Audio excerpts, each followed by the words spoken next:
সপ্তশৃঙ্গী মাতা যে মন্দিরটি রয়েছে, মন্দিরের সামনে যে বাজার এলাকাটি রয়েছে, বাজার এলাকাতে রয়েছে। এখানেতে এ ধরনের অনেক দোকানপাট রয়েছে, যেখানে খাবার দাবার এবং পুজোর জন্য সমস্ত সামগ্রী পাওয়া যায়। এটি প্রায় 4000 ফুট উচ্চতায় অবস্থিত সমুদ্র সমতল থেকে। এখানকার ওয়েদার অপেক্ষাকৃত ঠান্ডা রয়েছে। এখানের যখন তখন বৃষ্টি হয়, ওয়েদার চেঞ্জ হয়ে গেলে। 1 মাস ধরে বৃষ্টি চলছে, কখন বৃষ্টি হবে কোনো ঠিক ঠিকানা নেই। দেখতে পাচ্ছি মেঘ এবং কুয়াশার মাঝে এই সপ্তশৃঙ্গী মন্দিরটি রয়েছে। একটু জুম করে দেখাতে চেষ্টা করছি আপনাদেরকে। এটি মন্দিরটি রয়েছে। আমরা আগামীকাল সকালবেলায় এটিতে উঠবো। 500খানার মতো সিঁড়ি রয়েছে, সিঁড়ি দিয়ে চলে যাব মন্দির প্রাঙ্গণে। সেখান থেকে আপনাদেরকে সরাসরি দেখাবো। এখন আমরা চলছি আমাদের হোটেল রুমের উদ্দেশ্যে। সামনে ডান দিকে রয়েছে হোটেল রুমটি, আর একটুক্ষণের অপেক্ষা আমরা পৌঁছে যাব এখনই রুমের মধ্যে। আমরা পরের দিন সকালের অপেক্ষা না করে সন্ধেবেলায় মায়ের আরতি দর্শনের জন্য সপ্তশৃঙ্গী মায়ের মন্দিরেতে রোপওয়ে দিয়ে এসে গেছি। দেখতে পাচ্ছি সপ্তশৃঙ্গী মায়ের মূর্তিটি। জয় মা সপ্তশৃঙ্গী, কৃপা করুন সবাই যাতে ভালো থাকে, সবার মঙ্গল করুন, সবার ভালো করুন, এই কামনা জানাই। আমি এই মুহূর্তে সপ্তশৃঙ্গী মন্দিরে রয়েছি। এটি সপ্তশৃঙ্গী মন্দিরটি, সেটি এখানেতে রয়েছে, একদম পাহাড়ের চূড়ার উপরে রয়েছে। পুজো দেবো বলে পুজোর জন্য ডালা সংগ্রহ করেছি। ডালাটি এখানেতে 50 টাকা নিল। এটি মহারাষ্ট্রের নাসিক জেলাতে একটি গ্রামের মধ্যে অবস্থিত। মন্দিরটি এখানে একটি পাহাড় রয়েছে। পাহাড়টি সমুদ্র সমতল থেকে প্রায় 3850 মিটার উঁচুতে অবস্থিত, এবং এখান থেকে 510টি সিঁড়ি চড়ে বা রোপওয়ে দিয়ে মন্দিরেতে যাওয়া যায়। মন্দিরে সন্ধ্যা আরতি হয় সন্ধ্যে 7:30টার সময়। আমরা একটু আগেই পৌঁছেছি। সন্ধ্যা আরতি দেবো বলে এখানেতে মন্দিরের উদ্দেশ্যে রওনা দিয়েছি। ঠাকুরের পুজোর জন্য ডালা সংগ্রহ করেছি। নারকেল প্রসাদ হিসেবে এখানেতে দেওয়া হয়। কথিত আছে এখানেতে সতী মায়ের ডান হাতে কবজি অংশটি এখানেতে পড়েছিল, সেই জন্য এটি সতী পীঠ হিসাবেও পরিচিত। রোপওয়েটি আন্ডারগ্রাউন্ড থেকে চালু হয়েছে এবং উপর পর্যন্ত গেছে। রোপওয়ের ওখানে গিয়ে আপনাদের জানাচ্ছি রোপওয়ের টিকিট কি রয়েছে। চ্যানেলটিতে নতুন হলে চ্যানেলটিকে সাবস্ক্রাইব করে আমাদের পাশে থাকুন। ভিডিওটি সম্পূর্ণ দেখুন, পছন্দ হলে অবশ্যই একটি লাইক করে দিন। আমি আরেকবার আপনাদেরকে মন্দিরটি দেখানোর চেষ্টা করছি। আমার পিছনে পাহাড়ের চূড়োতে এই মন্দিরটি রয়েছে। এটি 2022 সালে মন্দিরটি যখন সংস্কার করা হয়েছিল, প্রায় 2000 কেজি সিঁদুর মন্দির থেকে বার করার পর মাতৃমূর্তিটি দেখা গিয়েছিল।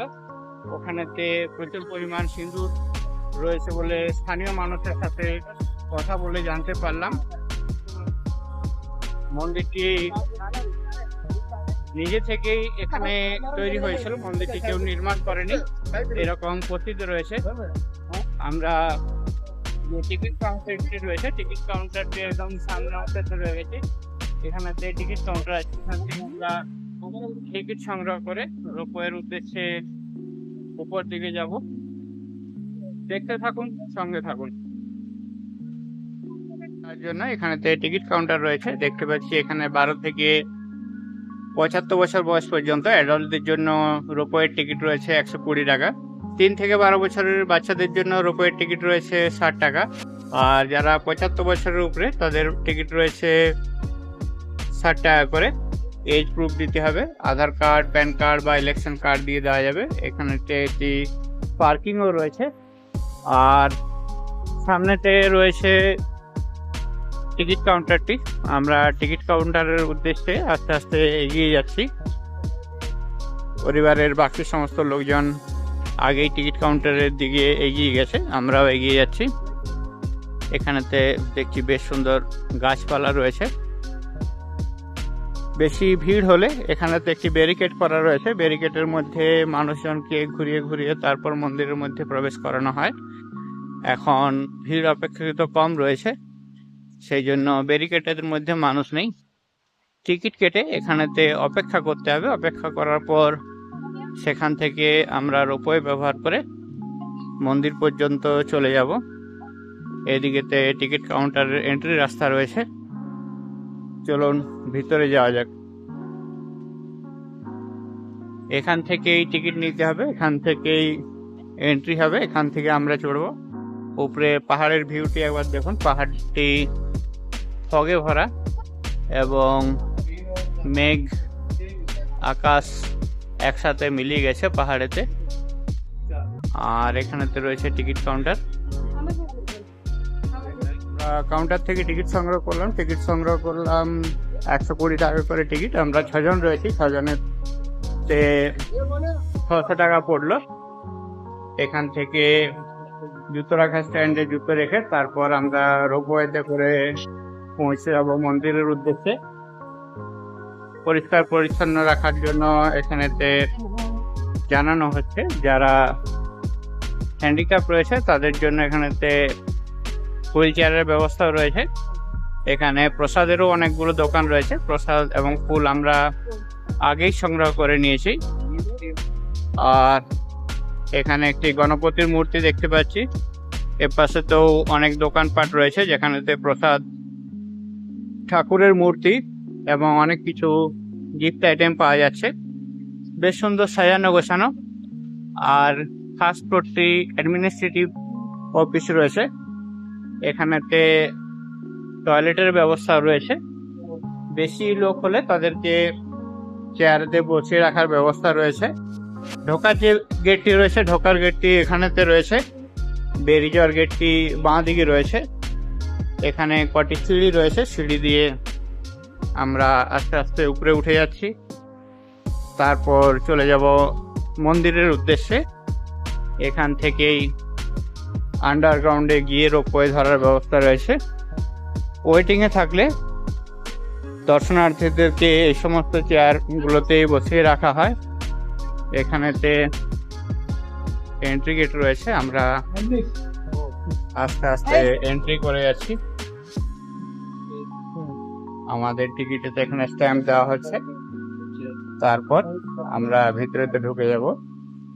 এখানে ঢোকার জন্য এরকম একটি গোল চাকার ব্যবস্থা রয়েছে, ইনফরমেশন সেন্টার রয়েছে, আবার ভিতরে তো ওয়েটিং রুম রয়েছে যেখানেতে লাইট ফ্যানের সমস্ত ব্যবস্থা রয়েছে। যাত্রী সংখ্যা বেশি হলে এগুলোতে সমস্ত যাত্রীদের বসিয়ে রাখা হয়। এটি মন্দিরের নবনির্মিত রূপ রয়েছে সংস্কারের পরে। এখানেতে জুতো রাখার জন্য স্ট্যান্ড রয়েছে, আমরা আমাদের জুতো চপ্পলগুলো এখানে রাখবো, তারপর এগিয়ে যাব মন্দিরের উদ্দেশ্যে।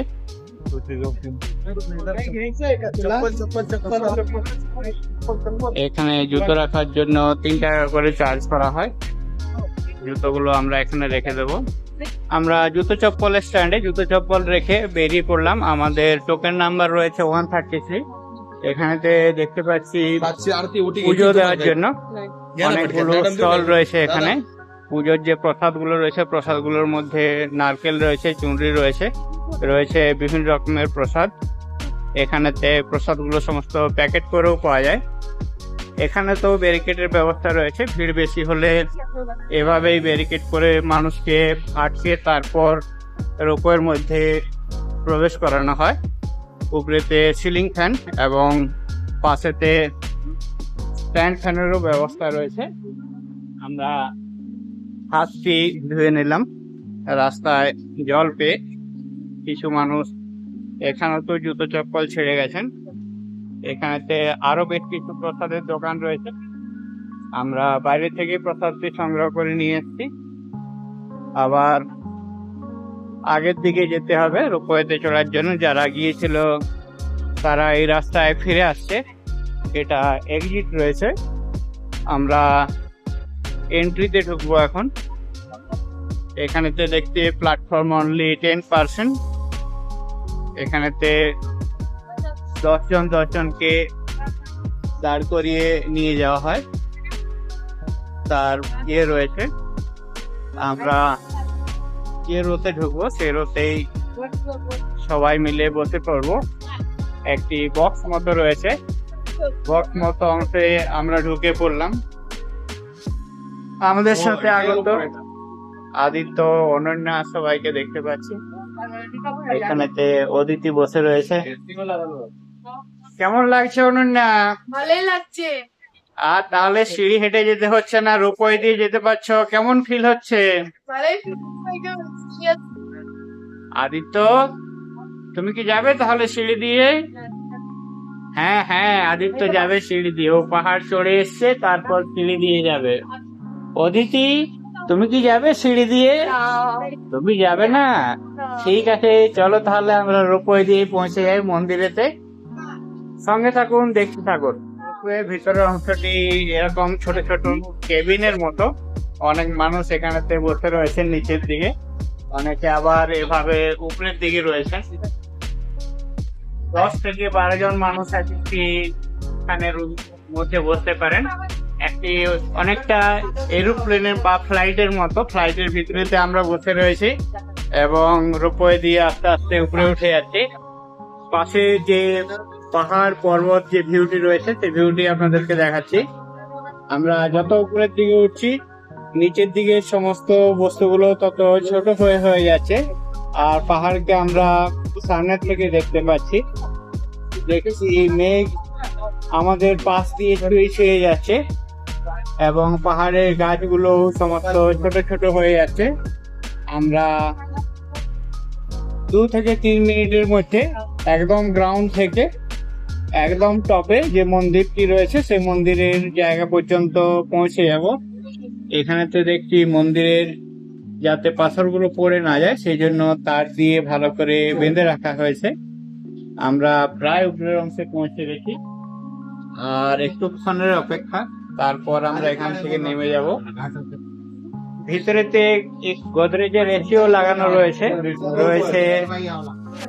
ফায়ার অ্যালার্মেরও ব্যবস্থা।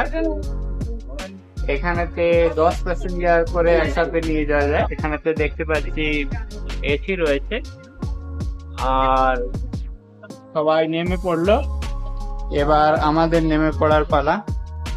ব্যাপারটি সত্যি রোমাঞ্চকর ছিল, দারুণ লাগলো। 500খানা সিঁড়ি আমরা রোপওয়ে থ্রু দিয়ে চলে এলাম। আমাদের সাথে আগত সমস্ত প্যাসেঞ্জাররা এখানে সবাই আস্তে আস্তে উঠছেন, আমরাও উঠছি এটা দিয়ে। এখানেতে মন্ত্রপাঠ চলছে, মন্ত্রপাঠের আওয়াজ পাচ্ছি। এ পাশেতে আপ এবং ডাউন দুটো রয়েছে। আমরা যেটি এলাম ওটা আপ রয়েছে, ডাউনের জন্য অন্য একটি লাইন রয়েছে, এটি আবার নিচ দিকে নামবে।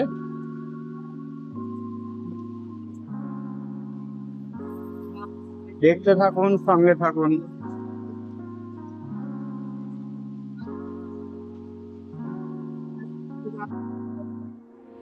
এদিক থেকে মন্দিরে যাওয়া যাবে, মন্দিরে যাওয়ার রাস্তা রয়েছে। অল্প কিছু সিঁড়ি চড়ে আমরা মন্দিরের দিকে এগিয়ে যাচ্ছি। জায়গায় জায়গায় এরকম ফ্যান এবং এসিও লাগানো রয়েছে। পাহাড়ের উপরে এমনিতেই ঠান্ডা রয়েছে। আমরা পৌঁছে গেছি মন্দিরের একদম সামনের ব্যারিকেড অংশে। এখন চলছে মায়ের মঙ্গল আরতি, সন্ধ্যেবেলার আরতিটি দেখতে পাচ্ছি। বেশ কিছু মায়েদের মায়ে ভর করেছে মাথার উপরে, তারা এগিয়ে যাচ্ছে মা মা ডাক দিতে দিতে মায়ের কাছে গিয়ে তারা চরণ ঠেকাবে। তাদেরকে সবাই সাইড দিয়ে দিচ্ছেন এবং তারা এগিয়ে যাচ্ছে। তাদের সাথে আগত 1-2 জন মানুষকেও পাশ দিয়ে এগিয়ে যেতে দেখছি। এটি সত্যিই বিরল দৃশ্য এবং সচরাচর দেখা যায় না। গ্রামে গঞ্জে পুজো পার্বণেতে কখনো কখনো এর আগে দেখেছি আমি। ব্যারিকেড দিয়ে আস্তে আস্তে হাঁটতে হাঁটতে আমরা পৌঁছে গেলাম একদম মাতৃমূর্তির সামনে। চলুন আপনাদেরকে মাতৃমূর্তিটির দর্শন করাই। এটি দেবী দুর্গার একটি রূপ রয়েছে, আর মায়ের হাতে রয়েছে অনেক অস্ত্রশস্ত্র পশুদেরকে বধ করার জন্য। শুনতে থাকুন মায়ের মঙ্গল আরতিটি। এই মুহূর্তে চলছে মঙ্গল আরতি।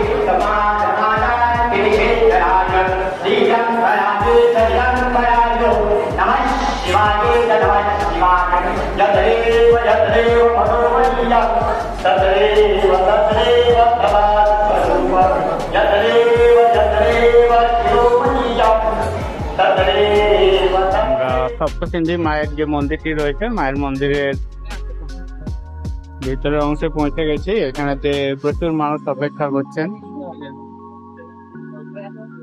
এখানেতে উঁচু নিচু সিঁড়ি রয়েছে, দেখতে পাচ্ছি অনেক মানুষ এখানে রয়েছেন, অপেক্ষা করছেন, তাদের মাথা করে দেখা যাচ্ছে। আমি লাইনের একদম সামনে অংশে রয়েছি, ওখান থেকে জুম করে আপনাদেরকে মাতৃমূর্তিটি একবার দেখানোর চেষ্টা করছি। দেখতে থাকুন, সঙ্গে থাকুন।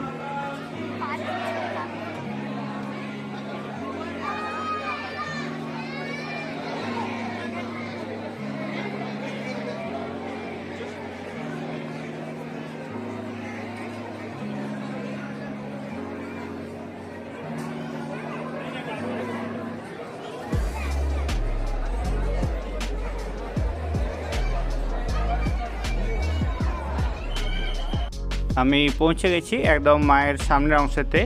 আপনাদেরকে দর্শন করাচ্ছি সপ্তশৃঙ্গী মায়ের এই অপরূপ রূপ। আমরা সামনেই দেখতে পাচ্ছি মায়ের অপরূপ রূপটি। মায়ের এই অপরূপ রূপটি আমার তো খুবই ভালো লেগেছে। আপনাদের কেমন লাগছে অবশ্যই কমেন্ট করে জানান। জয় মা সপ্তশৃঙ্গী বলে কমেন্ট করুন। চ্যানেলটিতে নতুন হলে চ্যানেলটিকে সাবস্ক্রাইব করে আমাদের পাশে থাকুন। দর্শন করে মায়ের আশীর্বাদ নিয়ে, মায়ের সিঁদুর মাথায় নিয়ে আমি ফিরে এলাম রোপওয়ে দিয়ে নিচে নামার জন্য। ভিডিওটি আপনাদেরকে কেমন লাগলো কমেন্ট করে জানাতে ভুলবেন না। আপনাদের কমেন্টের অপেক্ষায় রইলাম। ভিডিওটি এতক্ষণ দেখার জন্য সবাইকে অনেক অনেক ধন্যবাদ। সবাই ভালো থাকুন, সুস্থ থাকুন। দেখা হচ্ছে পরবর্তী আরেকটি ভিডিওতে। সবাইকে অনেক ধন্যবাদ জানিয়ে ভিডিওটি এখানেই শেষ করলাম। Thank you for watching.